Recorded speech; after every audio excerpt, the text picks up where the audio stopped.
ও ভাইরা বাবাজিরা, লক্ষ্য করে দেখা যায় এখানে বসে বসে আমরা তাসবিহ পাঠ করব।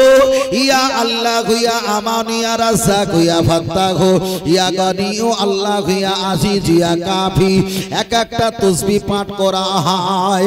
আল্লাহর নবী বললেন আল জিবালা জিবালা জিবালা, তামাম পৃথিবীর জমিনে যত পাহাড় আছে ওই পাহাড়টা নিয়ে যদি একটা মিজান পাল্লায় যদি চাপিয়ে দেওয়া হয়, আলা ফাকরা ফিহি, আল্লাহর নবী বললেন আমি অহংকার করে বলছি না, আর যদি তোমাদের তাসবিহটা নিয়ে আর একটা পাল্লায় যদি চাপিয়ে দেওয়া হয়, তামাম পৃথিবীর পাহাড়ের অপেক্ষায় তোমাদের তাসবিহর ওজনের পাল্লা আল্লাহ পাকের দরবারে ভারী হয়ে যাবে। আর একটু জোরে হবে না? এখানে আপনি বসে থাকবেন, যদি কিছুই না বলেন, সাগিরা গুনাহ মাফ হয়। যদি আপনি তাসবিহ পাঠ করেন, তওবা পাঠ করেন, জিন্দেগির গুনাহ মাফ হয়। আপনি যদি আসতে গিয়ে মারা যাও, কেউ যদি মেরে দেয়, শহীদের জান্নাত নসিব হয়ে যায়। তবে আল্লাহর বান্দা জেনে রেখে দাও, আমরা ভারতবর্ষের মানুষ, আমরা ইন্ডিয়ার মানুষ, আমরা দেখা যায় হুগলি জেলা ঔরঙ্গা এলাকার মানুষ, আমরা পশ্চিম বাংলার মানুষ, আমরা ভারত ইন্ডিয়ার মানুষ। এখান থেকে নিয়ে আল্লাহর কাবা বাইতুল্লাহ শরীফ ৮৫০০ কিলোমিটার রাস্তা যেতে পারি না, যাবার মতো ক্ষমতা নাই, অর্থ টাকা পয়সা সামানপত্র নাই। আল্লাহর কাবার দিকে তাকিয়ে এই মসজিদের ভিতরে কাবাতে শরীফাতে আল্লাহু আকবার বলে আমরা নামাজটা আদায় করি। আপনি পৃথিবীর শহরে নগরে পাড়ায় পাড়ায় গ্রামে গঞ্জে খানকা ঈদগাহ মক্তব মসজিদ মাদ্রাসায় পৃথিবীর যেখানে আপনি আসজুদুলিল্লাহ আল্লাহ নামে সেজদা দাও না কেন, আল্লাহ নবী বললেন তোমাদের কপালের সেজদা পৃথিবীর যেখানেই পড়বে, ওই সেজদা আমার আল্লাহ পাকের কুদরতি পায়ের কাছে হাজির হয়ে যায়। যেখানেই সেজদা দেবে। পৃথিবীর সব নবীদের দায়িত্ব ছিল কি, তোমরা ইবাদতের জায়গায় এসে ইবাদত করবে। আর আমার নবীর দিকে তাকিয়ে আল্লাহ বললেন তামাম পৃথিবীটা আমি তোমার উম্মতের জন্য মসজিদ বলে ঘোষণা করে দিলাম।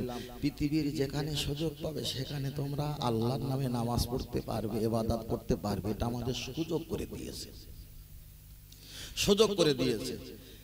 আপনাদের কেবলা হলো এই দিকে, আপনি গাড়িতে যাচ্ছেন, নামাজ পড়ছেন বসে বসে, গাড়িটা হঠাৎ করে দেখছে লোকেশন বাম দিকে দেখাচ্ছে, বাম দিকে ড্রাইভার চলে গেছে, আপনি হয়ে গেছেন দক্ষিণমুখ।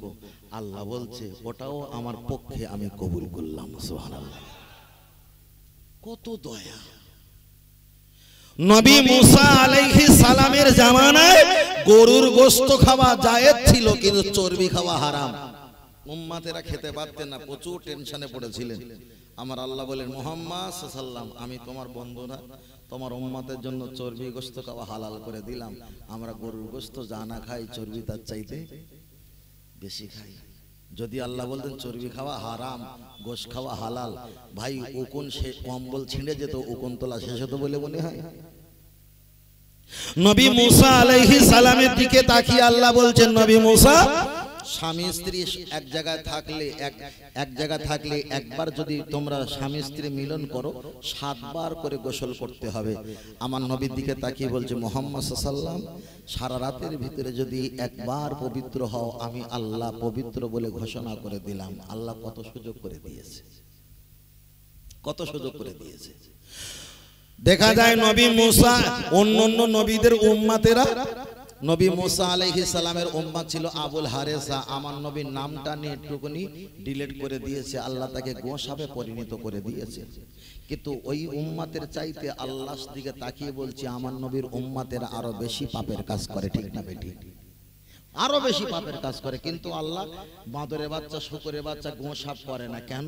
শুধু আমার নবীর দিকে তাকিয়ে, হাবিব যদি করি বলবে এটা মুহাম্মাদের উম্মত, আমার খারাপ লাগবে।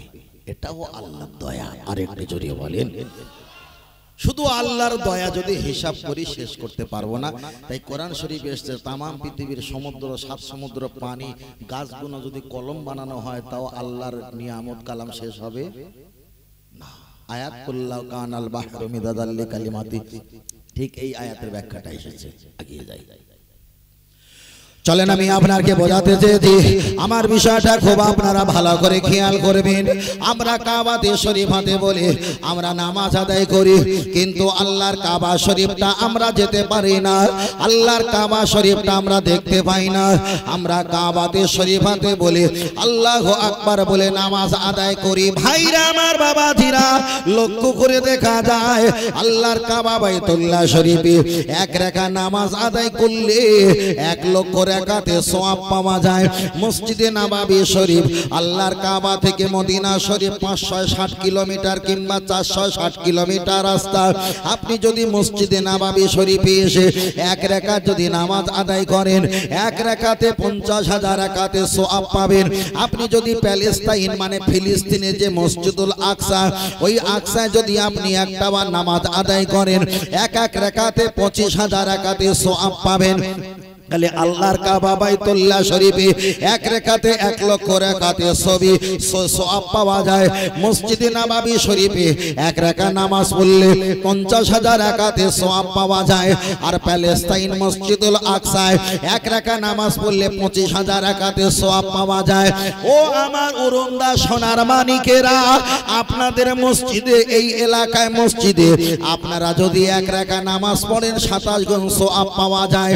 তাহলে মক্কার লোক 1 রাকাত নামাজ পড়লে 1 লক্ষ রাকাতে সওয়াব পাওয়া যায়। ওরা যদি 5 বছর ধরে নামাজ পড়ে যতটা নেকি কামাবে, যতটা সওয়াব কামাবে, আপনারা উরুন্দা এলাকার সোনার মানিক 100 বছর ধরে নামাজ পড়লে অতটা নেকি সওয়াব আপনারা কামাতে পারবেন না। তাই আল্লাহ নবী জানিয়েছে, ও আমার সাহাবীরা জেনে রেখে দাও, আমি রাসূলুল্লাহ জানিয়ে দিই, যারা আমায় দেখতে পেল না, আমায় যারা বুঝলো না, আমার সম্পর্কে বেশি জানলো না, কিন্তু আমাকে যারা মহব্বত করে, আমাকে যারা ভালোবাসে, আমার মহব্বত যদি তাদের কলব অন্তরে যদি একটা বার জমা দেয়, আমি আব্দুল্লাহর বেটা জানিয়ে দিলাম, রাতের অন্ধকারে পৃথিবীর উরুন্দার এলাকার যে এলাকায় ঘরে শুয়ে থাকুক, আমি নবী তার সঙ্গে আমার দিদার নসিব হয়ে যাবে। আর একটু জোরে হবে না? নবীর দিদার হলে ওই ব্যক্তিটা নামাজ পড়তে আসবে, যে নবীর দিদার পাবে, দেখবেন সব মুসল্লির লাস্টে আসবে না, শত আগে আসবে, দলে দলে আর আসবে না। সবাই নামাজ পড়বে, নামাজ পড়ে গরম হলে বলবে, ভাই খুব গরম পড়েছে না, ও লোকটাও গরমের গল্প আর করবে না, এক সাইড হয়ে যাবে। চায়ের দোকানে 3 কাপ চা খেয়ে উঠতেন, ওই লোকটা দেখবেন আর চা খাওয়া বন্ধ করে দিয়েছে, দোকানে গিয়ে আর ফোকড়মি গল্প করার সুযোগ পাবে না। কেন? যে নবীর হয়েছে, নবী তার হয়েছে, ও নবীর সঙ্গে তার সঙ্গে একটা বন্ধুত্ব তৈরি হয়ে গেছে। 24 ঘন্টাটা মেয়ের সঙ্গে প্রেম করলে খাওয়া দাওয়া চলাফেরা যেমন চিন্তা চেতনা তার মাথায় ঘুরপাক খায়, ও নবীর সঙ্গে প্রেমে মত্ত হয়েছে। নবীর মহব্বত ভালোবাসার চেহারাটা নিদর্শন মনে পড়ে, সর্বসময় প্রেম ভালোবাসা নবীর মহব্বতে ঘুরপাক খাচ্ছে, বুঝেন না? ঘুরপাক খায়। রাতের বেলা আবার যখন শুয়ে থাকে মনে মনে হাসে, আজ হয়তো রাত্রে আমার নবীর সঙ্গে ফের কথা হবে। ফের যখন রাসূলের সঙ্গে দিদার হয়েছে, রাতের বেলা আনন্দ খুশি, আর ঘুম আসে না। নামাজের মুসলমানের তাহাজ্জুদ নামাজ পড়ে নিয়ে আল্লাহর কাছে বলে, আল্লাহ আমি এত গুনাহগার, আপনি আমার সঙ্গে আমার হাবিবের দিদার দিয়েছেন, কি নামাজ পড়ে কি শুকরিয়া করে আপনাকে জানাবো, আমি ভাষা পাচ্ছি না, ভাষা পাচ্ছি না। ফের বলছি, নবীর প্রতি একটু ভক্তি দেখাবেন, দয়া দেখাবেন, মায়া দেখাবেন, তাহলে কি হবে?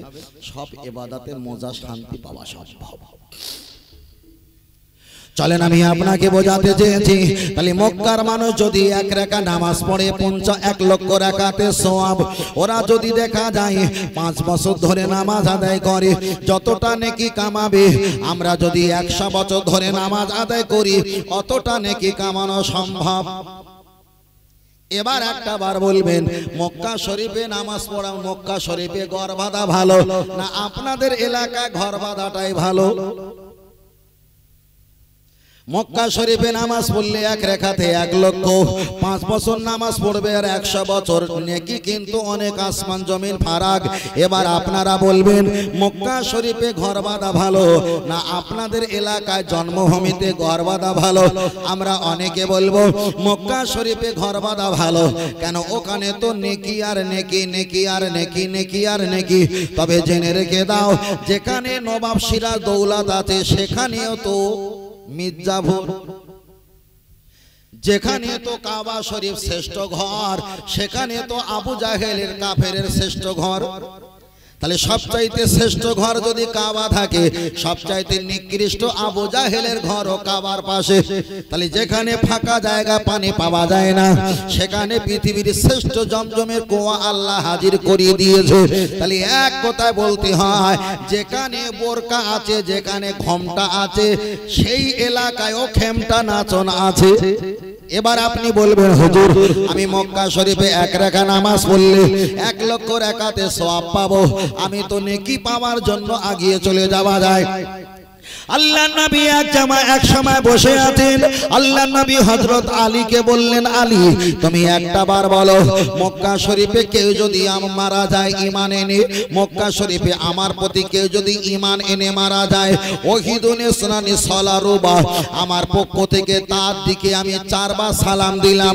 আল্লাহ নবী পরে বললেন, মদিনা শরীফে কেউ যদি আল্লাহ আর আমার প্রতি বিশ্বাস এনে ঈমানদার মুসলমান হয়ে যদি মৃত্যুবরণ করে, ওহিদুন ইসনানি সালারুবা খামসা, তার প্রতি আমি 5 বার সালাম দিলাম। নবী আমার পরে বললেন, মক্কায় যদি মারা যায় 4 বার সালাম আমার অন্তর থেকে, মদিনা শরীফে কেউ যদি মারা যায় আমার অন্তর থেকে 5 বার সালাম। আল্লাহ নবী পরে একটা চালে দিয়ে বললেন, আমার সাহাবীরা শোনো, আমার কিছু উম্মত পৃথিবীতে নাজিল হবে, প্রজন্মিত আসবে, এরা কাবা দেখতে পাবে না, কিন্তু কাবাতে শরীফাতে বলে নামাজ পড়বে। আমি নবী আমাকে দেখতে পাবে না, কিন্তু নবী নবী বলে চোখ থেকে পানি জারি করবে। মক্কার এলাকায় আমি 4 বার সালাম দিলাম, মদিনার এলাকায় অন্তর থেকে আমি 5 বার দিলাম। যারা আমাকে না দেখে আমার প্রতি মহব্বতে সম্পর্ক রাখবে, আমি রাসূল আমার অন্তর থেকে 4 বার নয় 5 বার নয়, আমার অন্তর থেকে তাদের প্রতি 7 বার সালাম দিলাম। আর একটু জোরে হবে না? এবার বলেন, মক্কা শরীফের ওয়ালাদের নবী দিয়েছে 4 বার সালাম, মদিনা ওয়ালাদের দিয়েছে খামসা 5 বার। আর আমরা কিছু দেখিনি, নবীর প্রতি ঈমান এনেছি, আমাদের দিয়েছে কবার? জি 7 বার। এবার বলেন, নেকির দাম বেশি না নবী পাকের রহমতের দাম বেশি, দয়ার দাম বেশি? অনেক নেকি থাকবে, নেকি নিয়ে জাহান্নামে যাবে। আর নবী যার প্রতি দয়া মায়া রহমত দেবে, করুণা হবে, আমার আল্লাহ লক্ষ লক্ষ হাজার পাহাড় গোনা যদি বান্দারও থাকে, তখনও আমার আল্লাহ বলবে, আমার মুহাম্মদ সাল্লাল্লাহু আলাইহি ওয়াসাল্লাম যেখানে আমি আল্লাহ সেখানে। সুবহানাল্লাহ। তাহলে যারা নেকি নিয়ে আশায় মক্কা শরীফে গেছে, ওরা কি বলে জানেন? যে সারা বছর পাপ করব, আর মক্কা শরীফে হজের মৌসুমে গিয়ে কাবা শরীফের গেলাপ ধরে বলবো, আল্লাহ যা করেছি সব মিথ্যে কথা, আল্লাহ তুমি মাফ করে দাও, আমরা যেন মাফ হয়ে যাই। এই বাঁদরামও ওদের ভিতরে আছে, ওদের ভিতরে। ওই জন্য কোরআন শরীফে এসছে, আল্লাহ বলছে, তোমরা কি চালাক চতুরতা, আমি আল্লাহ সবচাইতে চালাক চতুরতা। তোমাদের বুদ্ধি যেখান শেষ, আমি আল্লাহ আমার জ্ঞান বুদ্ধি সেখান থেকে সূচনা। তাই বলছি, মক্কা শরীফের নাম শুনে, এলাকার নাম শুনে, সৌদি আরবের মানুষের নাম শুনে পাগল পারা হয়ে ছোট না। কেন পৃথিবীতে সবচাইতে ক্ষতি হয়েছে আর ক্ষতি করেছে মক্কার লোক। নবীকে মক্কা শরীফ থেকে তাড়িয়েছে মদিনায়। আমরা নবীকে দেখতে পাইনি, নবীর সাহাবাকে পাইনি, নবীর আহলে বায়াত পরিবারকে কারো দেখিনি। খাজা হুজুর পীর কেবলা ভারতবর্ষে এসেছেন রহমাতুল্লাহ আলাইহি, তিনি আল্লাহ এবং রসুলের কথা এটা শুনিয়েছেন। আমাদের পূর্বপুরুষরা ঈমান এনে তারা মুসলমান ঈমানদার হয়েছে। আর যেখানে কাবা, যেখানে নবী জিবরিল, যেখানে জিবরিল আমিন এসেছে, ওরা দেখছে কোরআন নাজিল হচ্ছে, নবী ওখানে দুনিয়াতে আগমন ঘটেছে। সবকিছু হওয়ার পরেও আবু কুবাস পাহাড়ে দাঁড়িয়ে চাঁদ দুখণ্ডিত করেছে, জমজমের কুপার পানি হয়েছে নবীর বংশের কারণে। এত কিছু হওয়ার পরেও সেখানে বেঈমান আর কাফের আছে, তাহলে ভাবতে হবে বেশিরভাগ মাথামোটার দল ওই এলাকায় আছে। যদি বল, এ দাদু ভাই কথা বলো না, কথা বলো না। এবার যদি বলেন, হুজুর না ওরা কি মাথা মোটা, মাথা মোটা কিনা, আর একটা উদাহরণ দেই চলেন। যে এলাকায় চুরি হয় ওই এলাকায় নাইট গার্ড থাকে না, থাকে না? যে এলাকায় অ্যাক্সিডেন্ট বেশি হয় সেখানে বাম্পার থাকে না, থাকে না? থাকে। যেখানে গাড়ি রাফ চালানো হয় সেখানে পুলিশ যে বেড়া জাল দেয়, কি বলে ওরে, ব্যারিকেড, ব্যারিকেড দেওয়া হয়। কেন? রাফ গাড়ি চালানো হয় নিয়ন্ত্রণে আসার জন্য। তাহলে যেখানে চুরি হয় সেখানে সিভিক পুলিশ, নাইট গার্ড, তারপরে ওই গার্ড দেওয়া হয়, বাম্পার করা হয়, বড় হ্যালোজেন মার্কেটে দেওয়া হয়। যাতে নিরাপত্তা আর শান্তিতে থাকতে পারে। মক্কা শরীফে সবচাইতে চুরি হওয়ার কারখানা ছিল, তাই বড় সিভিক পুলিশ নাইট গার্ড আমার নবীকে পাঠিয়েছে। মক্কা শরীফে সবচাইতে ওরা গরু কুত্তার সঙ্গে ব্যভিচারী করত, তাই সবচাইতে বড় বিচারক হিসাবে আমার নবী ওদের কাছে পাঠিয়েছে। ওরা একটা ঝগড়া নিয়ে কমপক্ষে 40টা বছর যুদ্ধ করতো। একটা সীমিত ঝগড়া নিয়ে কত বছর? আরে ভাই ইতিহাসের কথা বলছে, 40 বছর যুদ্ধ করতো। আপনার চাচা আপনার বাপকে সম্পত্তি মেরে দিয়েছে, ঈদের সময় ওই ভাইপো চাচার গলায় হাত ধরে হাউ হাউ করে কাঁদছে, নিজের সম্পত্তি শেষ করেছে, ভুলে গিয়েছে মাত্র 6 মাস 1 বছরের ব্যবধান, ঠিক না বে ঠিক? আর সীমিত একটা অশান্তির জন্য ওরা 40 বছর যুদ্ধ করে রক্তপাত করত। তাই ওরা ছাত্র খারাপ মাথা মোটা মূর্খ ছিল বলে আমার শ্রেষ্ঠ নবী, শ্রেষ্ঠ শিক্ষক, শ্রেষ্ঠ বিচারপতি, শ্রেষ্ঠ পালোয়ান, শ্রেষ্ঠ মেধাবী ব্যক্তিকে আমার আল্লাহ মক্কা দিয়েছে, যাতে মূর্খ ছাত্রগণ একটু মানুষের বাচ্চা হয়। জোরে বলেন। ওদের চাইতে আমরা জ্ঞানী না জ্ঞানী নাই? হাজার গুণ জ্ঞানী, হাজার গুণ জ্ঞানী, প্রচুর জ্ঞানী। এটাও আমার আল্লাহ পাকের আর একটা খাস দোয়া। আর একটু বলুন সুবহানাল্লাহ। বড় বড় জুব্বা দেখতে পাবেন আর মনে করছেন ওরা যে কোরআন হাদিস বিশাল কিছু বোঝে, ঘোড়ার কচু বোঝে, কিচ্ছু বোঝে না, কিছু বোঝে না। জুব্বা দেখে দেখেন না, কেউ আইপিএল খেলা দেখতে গেছে দুবাইতে, সেখানে একজন রাজনীতির লোক মাথা রমাল বেঁধে ইয়া হাবিবি ইয়া হাবিবি করছিল না, তাহলে ও কি বড় জুব্বা পরেছে? ও কি ইমাম সাহেব? ও কি ইমাম সাহেব? তাহলে জুব্বা পরে আপনাকে ফেক লাগিয়েছে, আপনাকে ট্যাগ লাগিয়েছে, আর আপনাকে মতাশা করে দিচ্ছে যে দেখো আমি একটা জিনিস আছি। ভাই ওটা নয়। তার কারণ জ্ঞান হলো কোরআন হাদিসের জ্ঞান হলো এটা আল্লাহ পাকের একটা রহমতি নূর, একটা দয়া। যার ভিতরে নবী থাকবে তার ভিতরে আল্লাহর রহমতের নূর থাকবে। থাকবে না, আবু জাহেল তখন মূর্খের পিতা হয়ে যাবে নবীর সঙ্গে গাদ্দারি করলে। চলে লাগিয়ে যাই। চলেন, আমি আপনাকে বলছিলাম, বলতে বলতে অনেকটা বিষয় লম্বা করে ফেলেছি। ও বাবাজিরা, আপনার কাছে আমি আর একটা কথা বলি। আমার কথায় কি আপনারা অসন্তুষ্ট হচ্ছেন? আমি ঘুরিয়ে বলছি। এবার বলবেন হুজুর, আমরা আর একটা জিজ্ঞাসা করতে চাই। ঈদের নামাজে আমরা দেখেছি সৌদি আরবে মায়েরা তারা ঈদের নামাজ ছাড়া লাইনে লাইনে পড়ছে। আমরা তো ফিলিস্তিনে দেখেছি মায়েরা তারা পর্দার আড়ালে ঈদের নামাজ পড়ছে। আবার বলবেন হুজুর, আমরা তো দেখেছি কুয়েতে, দুবাই, সেখানে মহিলারা ঈদের নামাজ লাইনে লাইনে পড়ছে। হুজুর, আমরা তো দেখেছি অনেক দেশে সেখানে মহিলারা লাইনে লাইনে ঈদের নামাজ পড়ছে। হুজুর, ওরা যখন মহিলাদের নিয়ে ঈদের নামাজ পড়ছে, মসজিদে নামাজ পড়ছে, আমরা এলাকার মানুষ, আমাদের ইমাম সাহেব মহিলাদের দিয়ে ঈদের নামাজ কেন পড়ায় না? হুজুর একটা বার বলবেন, মক্কা শরীফের মানুষেরা পড়ায়, মদিনা শরীফের মানুষেরা পড়ায়, ফিলিস্তিনের মানুষেরা পড়ায়, কুয়েত দেখা মানুষেরা পড়ায়, এমনকি বিভিন্ন দেশের মানুষেরা মহিলাদের নিয়ে মসজিদে নামাজ পড়ায়, ঈদের নামাজটাও পড়ায়, আমরা পড়াই না। এবার আপনারা বলেন, তারা পড়িয়ে ঠিক করছে না আমরা না পড়িয়ে ঠিক করছি? এবার বলবেন হুজুর, ওরা পড়িয়ে ওরা ঠিক করছে, ওরা যদি ঠিক করে নিশ্চয়ই আমরা ভুল করছি, আর ওরা যদি ভুল করে আমরা ঠিক করছি। কিন্তু জনসাধারণ বলবে হুজুর, মক্কা মদিনার এলাকার আলেমরা কি ভুল করতে পারে না? এই জায়গা আসার জন্য তো আমার একটা গল্প এবার আপনার কাছে বলি। মক্কা মদিনার আলেমরা যদি ভুল যদি করতে না পারে, আপনার কাছে আমি এক নম্বরে প্রমাণ দিতে চাই। প্রমাণটা হলো কি, পৃথিবীর জমিনে আল্লাহ কোরআন নাজিল করেছে, আর কোরআন নাজিল হয়েছে মক্কা শরীফ। ওকে বলা হয় সূরাতুল মাক্কি, মানে মক্কা নাজিল হয়েছে। যে সূরাটা আল্লাহর কোরআন মদিনায় নাজিল হয়েছে ওকে বলা হয় সূরাতুল মাদানী। তাহলে মক্কা শরীফে নাজিল হলে সূরাতুল মাক্কি, মদিনা শরীফে কোরআন নাজিল হলে ওকে বলা হয় সূরাতুল মাদানী। তাহলে কোরআন নাজিল হয়েছে মক্কা আর মদিনা শরীফে, পৃথিবীর আর কোন জায়গায় কোরআন নাজিল হয়নি। এবার বলবেন মক্কা মদিনার আলেমরা ভুল করতে পারে না, ওরা তো ঠিক করবে। এটাই যদি আমাদের সমাজের চিন্তা ফেকের চেতনা যদি হয়, মক্কা শরীফে আর মদিনা শরীফে আমার আল্লাহ কোরআন নাজিল করেছে।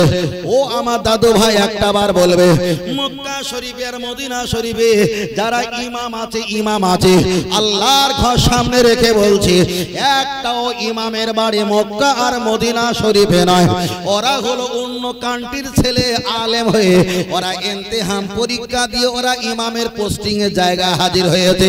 তাহলে মক্কা মদিনার আলেমরা যদি ঠিক ভালো করে, মক্কা আলেমরা যদি ওরা ভালো জ্ঞানী হয়, মক্কার আলেমরা আল্লাহর কসম মক্কা শরীফ আর মদিনা শরীফের ইমামতি করার যোগ্যতা ওদের নেই।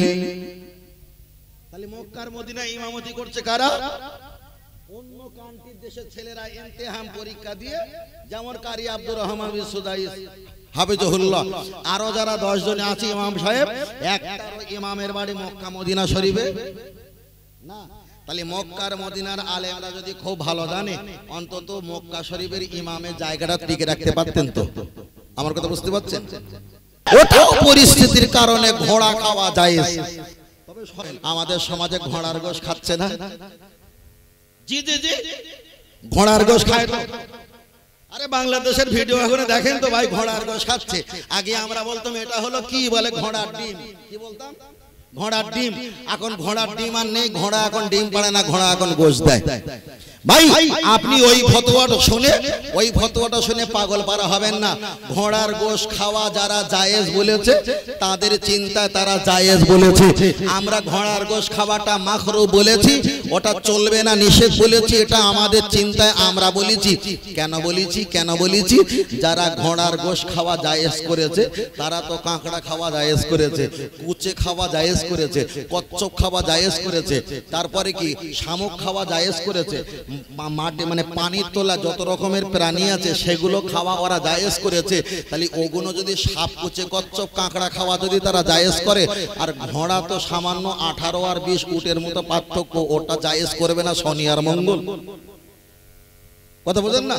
তা বাংলাদেশের লোক ঘোড়ার গোশ খাচ্ছে, তা একজন জিজ্ঞাসা করেছে ঘোড়ার গোশ কেমন লাগে? বলে সেই রকম লাগে। কি লাগে? সেই রকম। আসলে আবার ওরা সামান্য যদি তরমুজ কেটে বলে আগুন আগুন আগুন, দেখেন তরমুজ কেটে যদি বলে আগুন আগুন, তাহলে ঘোড়ার গোশ খেয়ে ওরা তো বিশাল লাফালাফি করবে। ভাই আমি ফের বলছি, আপনি কোনো বাতিল ফেরকার ভিডিও দেখে আপনি পাগল হবেন না।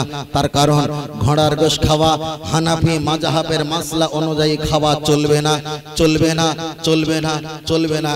জীবন ধারণ করার জন্য আপনি শূকর খেতে পারেন, জীবন ধারণ করার জন্য শূকর খেতে পারেন। তবে রাসূল বলেছিলেন এক জায়গায়, সাহাবীরা তোমরা ঘোড়ার গোশটা নহর করে জবাই করে তোমরা খাও। ওটা বলেছিল শেষ সময় কোনো পর্যায়ে খাদ্য না থাকার কারণে, ওটা আমাদের জন্য সঠিক জায়গায় নয়। এবার বলবেন বুখারীতে যদি থাকে ঘোড়ার গোশ খাওয়া জায়েজ, দাঁড়িয়ে প্রস্রাব ফেরা জায়েজ না হারাম? না জায়েজ না জায়েজ? জায়েজ না জায়েজ? না জায়েজ। ভুল বলেছেন দাদু ভাই।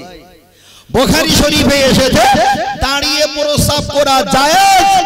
যদি বলেন কেমন, আপনি কলকাতা মনুমেন্ট ধর্মতলার ওখানে সরু গলিতে 3 টাকা 5 টাকাতে টয়লেট করতে গেছেন, 4-5টা আপনার ব্যাগ আছে, আপনি ওর ভিতরে নিয়ে যেতে পারবেন না? প্রস্রাব লেগে যাবে। আর আপনি যদি রেখে ওর প্রস্রাব করেন, তাহলে নদিয়াতে আখ বিখ্যাত, দার্জিলিং এ চা বিখ্যাত, বর্ধমানে ধান বিখ্যাত, আর কলকাতায় পকেট মার বিখ্যাত, তাহলে আপনার সামানপত্র ইন্নালিল্লাহ হয়ে যাবে। তাহলে শরীয়তের মাসলা হলো কি, আল্লাহর নবী জীবনে একবার দাঁড়িয়ে প্রস্রাব করেছিল, তুমি ওই জায়গা দাঁড়িয়ে প্রস্রাব করো, ওটা পরিস্থিতি ইস্তেনকাল হিসাবে। এখানে প্লেন চাওয়া ব্যক্তি কেউ আছে? প্লেন চেপেছে আছে?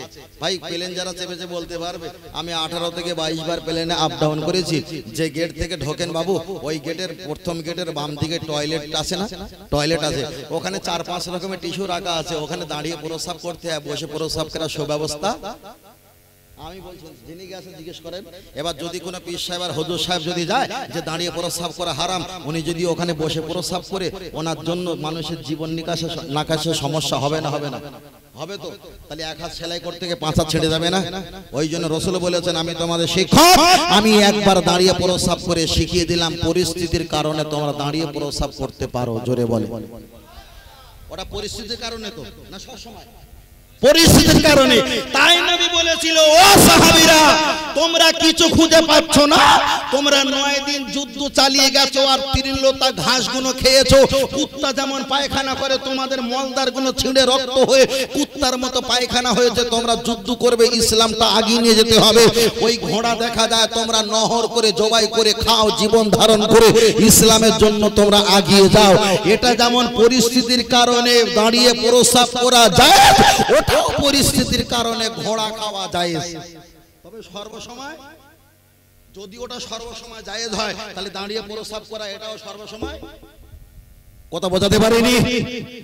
আপনি একটা হাদিস পড়ে লাফালাফি করছেন, অমুক হাদিসে আছে, অমুক হাদিসে আছে। ফের আমি আপনাকে বলছি, বুখারী শরীফের একটা হাদিস এসেছে, আন নুখরিজা হুন্নাল হাইয়াজ আও কামা ক্বালা আলাইহিস সালাম। নবী বলেছেন, মেয়েদের যদি ঋতুবতী মেন্স হায়েজ হয়, তথাপি যেন ওরা মসজিদে এসে জামাতে নামাজ পড়ে। পাকামো করতে পারবেন না, হাদিস শরীফে এসেছে। মেয়েদের মেন্স ঋতুবতী হলে আমরা চাল ধরানো, আমরা অন্য কিছু ধরতে দেয়, বারণ করে দেয় শ্বশুর মশাই গুলো, শাশুড়ি, ঠিক না বে ঠিক? মসজিদ ঢুকতে দেবে? এই হাদিস মানবে? নবী কেন বলেছিল যে তোমরা হায়েজ নেফাজ কিংবা তোমাদের ঋতুবতী হলে তোমরা মসজিদে চলে আসবে? এই কারণে বলেছে, ঈমান এনেছে হয়তো 70 জন, আর ইহুদিদের সংখ্যা, কাফেরদের সংখ্যা রয়েছে 5000 জন। 70 জনের ভিতরে যদি 30 জন 35 জন মসজিদে না পড়তে আসে, বাড়ি থাকবে 30-35 জন, ওদেরকে ধরে ধর্ষিত করবে, খারাপ কাজ করবে, অশালীন কাজ করবে। তাই নবী ওদেরকে মসজিদে আসতে বলেছেন। একদিকে নতুন নামাজি শিখবে, অপরদিকে জীবনটা বাঁচবে, ইজ্জতটা বাঁচবে। জোরে বলেন। এই কারণে নবী বলেছিলেন, আন নুখরিজা হুন্নাল হাইয়াজ, তোমাদের যদি হায়েজ হয় তথাপি তোমরা মসজিদে দাখিল হও। কথা বলতে পেরেছি? জীবন বাঁচানোর জন্য। আর আপনি যদি বলেন না হায়েজ অবস্থায় মসজিদে আসা যাবে, ভাই ও হাদিসটা বলেছিল কিসের জন্য? সংখ্যা ছিল অল্প, তাই বাঁচার জন্য বলেছিল মসজিদে তোমরা চলে এসো। ও হাদিসটা সর্বসময়ের জন্য নয়। এবার বলবেন, নবী ইব্রাহিম আলাইহিস সালাম যখন রাস্তা দিয়ে যাচ্ছিলেন, আর ওই জামানার বড় একজন কাফের বেঈমান ভালো মেয়ে পেলে তার সঙ্গে ধর্ষিত খারাপ কাজে লিপ্ত হয়। নবী ইব্রাহিমকে জিজ্ঞাসা করেছিল, তোমার সঙ্গে ওটাকে আদৌ ছিল স্ত্রী? কথা ঠিক না ঠিক? স্ত্রী। আর তিনি কি বলেছিলেন? যে এটা আমার বোন হয়। কি বলেছিল? শোনেননি? শুনেছেন তো? এটা আমার বোন হয়। মসলার কিতাবে এসেছে, ওখানে নিজের স্ত্রী ইজ্জত বাঁচানোর জন্য মিথ্যে কথা বলেছে, ওটাই হলো শরিয়াতে জায়েজ, যাকে বলা হয় মান্তিক। তাহলে আপনি যদি বলেন আমার স্ত্রীকে আমি বোন বলবো, ওটা যাবে? এটা যাবে? ওটা বলেছিল পরিস্থিতির কারণে। তাই যারা ঘোড়ার ডিম, ওই ঘোড়ার গোশত যারা খাচ্ছে, হাদিস দেখাচ্ছে, এই হাদিসটাও ছিল পরিস্থিতির কারণে। কথাটা ক্লিয়ার হলো? তাহলে সর্বসময় ঘোড়ার গোশত খাওয়া যাবে? ক্লিয়ার তো?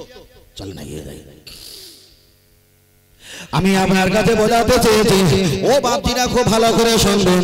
এবার আপনারা বলেন, আমরা যখন মসজিদে নামাজ আদায় করি, আর মসজিদে নামাজ পড়ার সময় আমরা নিয়াত করেছি এশার নামাজে, নাওয়াতু আন উসাল্লিয়া লিল্লাহি তাআলা আরবা রাকাআত সালাতি ইশা ফরদুল্লাহি তাআলা মুতাআজ্জান ইলা জিহাতিল কাবাতি শরীফাতি, আল্লাহু আকবার। আমরা যখন নামাজে নিয়াত করেছি, এবার আমরা নামাজে নিয়াত তাহরিমা বাঁধার পর আমরা সানা পাঠ করব। সানা পাঠ করার পর আমরা কি করব? আমরা থানা পাঠ করার পর আউযুবিল্লাহ বিসমিল্লাহ বলে কেরাত শুরু করব। সেটাই তো করবে ইমাম সাহেব।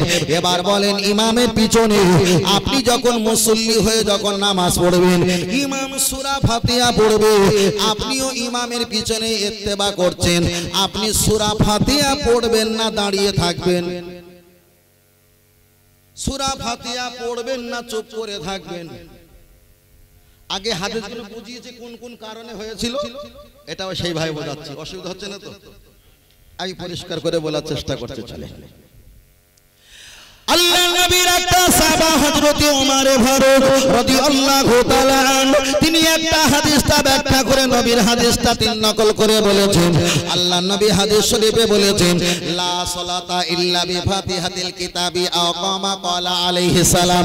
ও নবী সাহাবারা জেনে রেখে দাও, আল্লাহ নবী বলেছেন, লা সালাতা ইল্লা বিফাতিহাতিল কিতাব, তোমরা যখন নামাজ পড়বে, তোমরা নামাজের ভিতরে অবশ্যই সূরা ফাতিহা পড়বে। ব্যাখ্যাটা ভালো করে বোঝেন। আপনি লাপালাপি করবেন না, ধরা পড়ে যাবেন বাবা। যত লাপাবেন চিটা গুড়ে তত আটকে যাবেন।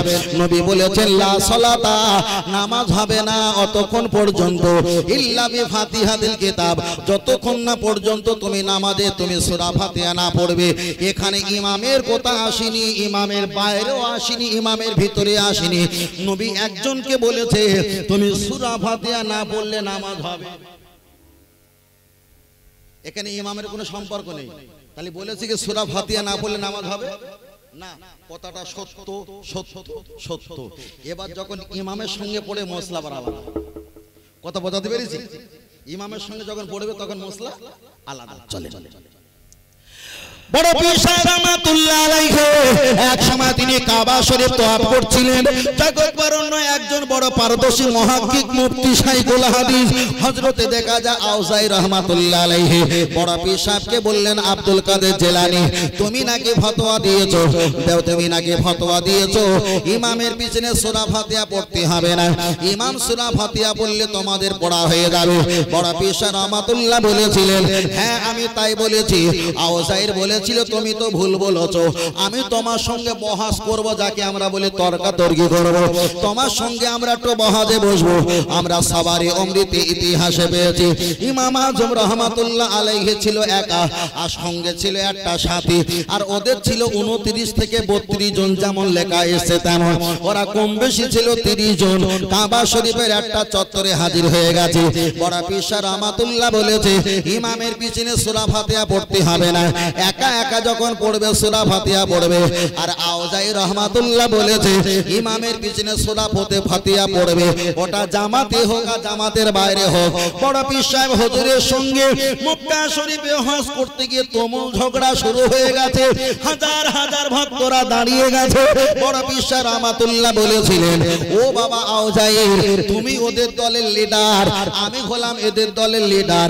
তোমরা যদি 30 জন 30 রকম কথা বলো, আমি একা তোমাদের জবাব দিতে পারবো না। তোমাদের লিডারের ভিতরে তোমরা একটা লিডার বানাও, ওই লিডার যা বলবে 30 জনের তাই বলা হবে। আর ওই লিডার যদি হেরে যায় 30 জনও হেরে যাবে। কিরাম জুতো মারতে ভালো করে দেখে। বড় পীর সাহেব রাহমাতুল্লাহ যখন বলেছেন, আউজাইর বললেন আমি 30 জনের ভিতরে আমি ইমাম হলাম, আমি লিডার হলাম। ওদের কথা আমি বললে আমার কথাটা ওদের কথা হবে, আমি জিতলে ওরাও জিতবে, আমি হারলে ওরা হারবে। তখন বড় পীর সাহেব বলেছিলেন, বাবা আউজাইর তুমি যদি 32 জনের ইমাম হয়ে আমার সঙ্গে যদি তর্ক করো, 32 জনের তর্কটাই যদি হয়ে যায়, তাহলে ইমাম সাহেব যদি সূরা ফাতিহা পড়ে আর সবাই যদি মুসল্লি মিলে ইমামকে যদি লিডার বলে মেনে নেয়, তাহলে ইমাম সাহেব সূরা ফাতিহা পড়লে লক্ষ মানুষের সূরা ফাতিহা পড়া হয়ে যায়। আর এটা জোরে হবে না? কতটা ক্লিয়ার হলো না হয়নি? এবার হলো দুটো চলে। আল্লাহর কোরআন জানিয়ে দিয়েছেন, আল্লাযিনা হুম আন সালাতিহিম খাশিউন।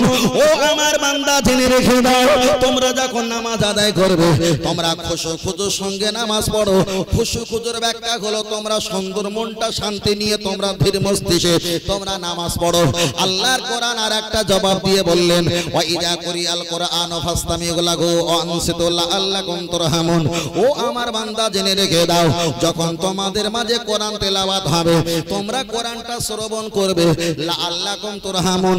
চুপ করে কোরআন তেলাওয়াত শ্রবণ করার বিনিময়ে লাআল্লাকুম তুরহামুন, আল্লাহ তোমাদের প্রতি রহমত নাজিল করবে। তাহলে সূরা ফাতিহা আল্লাহর কোরআনের আয়াত, আল্লাহর কোরআনের আয়াত তোমরা যখন শ্রবণ করবে, তাহলে একা পড়ার সময় তো শ্রবণ হয় না, পড়তে হয়। ইমাম যখন পড়ে তখন তো শ্রবণ করতে হয়। কোরআন বলেছে তোমরা যখন কোরআন শ্রবণ করবে, মানে ইমামের পিছনে যখন কোরআন শুনবে, তোমরা চুপ করে থাকবে, খামোশ হয়ে থাকবে। লাআল্লাকুম তুরহামুন, আমার আল্লাহ রহমত নাজিল করবে। আমার নবী তো বলতে পারতেন তোমরা ইমামের পিছনেও তোমরা কোরআন শ্রবণ না করে কোরআনটা চালিয়ে যাবে, বরং আল্লাহর কোরআন বলেছে ইমাম কোরআন পড়বে আর তোমরা শ্রবণ করবে। তাহলে ইমামের পিছনে সূরা ফাতিহা পড়ার কোনো দলিল নেই, বরং শোনার জন্য দলিল আমার আল্লাহ জানিয়েছে। আর একটু জোরে হবে না? কে বলেছে আপনাকে সূরা ফাতিহা পড়তে হবে? ও আপনি পিস টিভি দেখেছেন বাংলাদেশের? তাহলে আর একটা ঘটনা বলি। একটা মাওলানা আছে, মাওলানাটার নাম হলো তারিক জামিল। ছেলেরা টাইম দেখছো, খেয়াল রাখো। না আমি কারোর নাম বলছি না, ওটা না, ওর কথা বাদ দাও না, কিচ্ছু জানে না।